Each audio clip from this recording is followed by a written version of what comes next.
আজকে আমার Lin বাল্কের day 2। আজকে আমি ট্রেন করব চেস্ট আর ট্রাইসেপস। আজকে আমার দিনের ফার্স্ট কফিটা নিলাম। মর্নিং বডি ওয়েট ছিল 63.25। আমি আমার ডেইলি সাপ্লিমেন্টস এর মধ্যে ক্রিয়েটিন, ভিটামিন D3 এবং ভিটামিন সি নিই। তারপর আমি জিমের জন্য রেডি হই।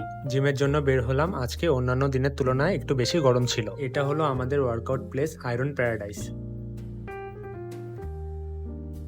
জিমে ঢুকেই দেখি জিম পার্টনার্স আমার অপেক্ষায় বসেছিল। চেস্টের কম্পাউন্ড মুভমেন্টের জন্য ডাম্বেল প্রেস 3 সেট, আইসোলেশন মুভমেন্টের জন্য ক্যাবেল ফ্লাই 3 সেট, চেস্টের জন্য বাটারফ্লাই 3 সেট, পেক ফ্লাই 3 সেট, ক্যাবেল আপার চেস্ট 3 সেট।